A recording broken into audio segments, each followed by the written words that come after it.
Talks with Maharshi Raman. Someone asked, "What is Jnana Marga?" Maharshi replied, "Concentration of the mind is in a way common to both knowledge and yoga. Yoga aims at union of the individual with the universal, the reality. This reality cannot be new. It must exist even now, and it does exist.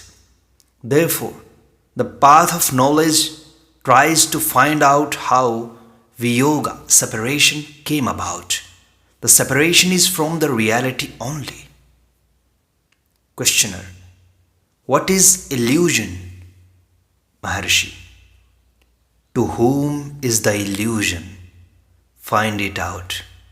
Then illusion will vanish." Generally, people want to know about illusion and do not examine to whom it is. It is foolish. Illusion is outside and unknown, but the seeker is considered to be known and is inside. Find out what is immediate, intimate, instead of trying to find out what is distant and unknown. Questioner: "Does Maharshi advise any physical posture for the Europeans?" Maharshi: "It may be advisable.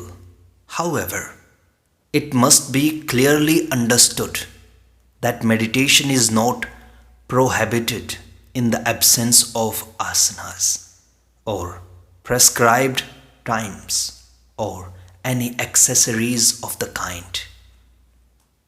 Questioner: "Does Maharshi have any particular method to impart to Europeans in particular?"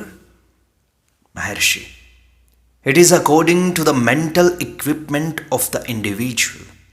There is indeed no hard and fast rule." Someone asked, "Is work an obstruction to self-realization?" Maharshi replied, "No. For a realized being, the self alone is the reality, and actions are only phenomenal, not affecting the self.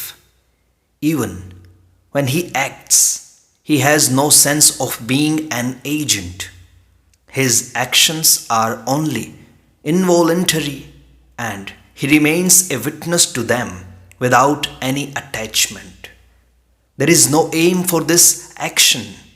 Even one who is still practicing the path of wisdom can practice while engaged in work.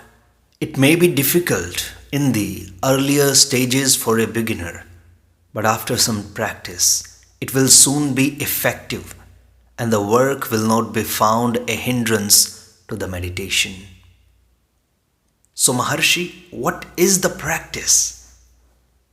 Maharshi replied, "Constant search for I, the source of the ego. Find out, who am I? The pure I is the reality, the absolute existence, consciousness, bliss. When that is forgotten, all miseries crop up. When that is held fast, the miseries do not affect the person." Someone asked, "Is not brahmacharya, celibacy, necessary for realization of the self?" Maharshi: "Brahmacharya is living in Brahman. It has no connection with the celibacy as commonly understood. A real brahmachari, that is one who lives in Brahman, find bliss in the Brahman, which is the same as the self. Why then should you look for other sources of happiness?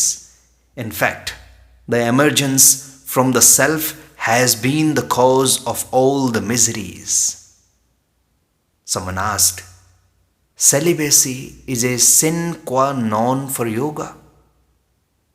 Maharshi: "So it is. Celibacy is certainly an aid to realization among so many other aids. So, Maharshi, is it then not indispensable?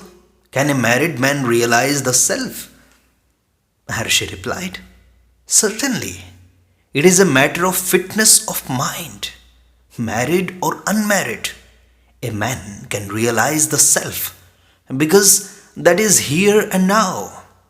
If it were not so, but attainable by some efforts at some other time, and if it were new and something to be acquired, it would not be worthy of pursuit, because what is not natural cannot be permanent either.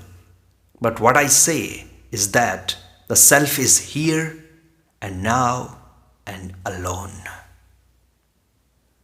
Maharshi, God being immanent in all, one should not take life of any kind?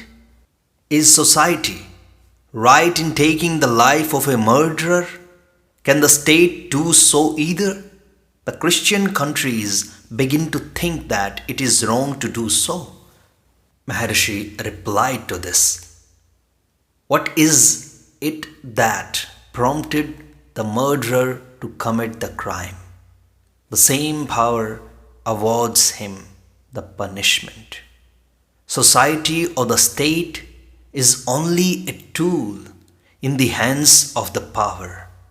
You speak of one life taken away, but what about innumerable lives lost in wars?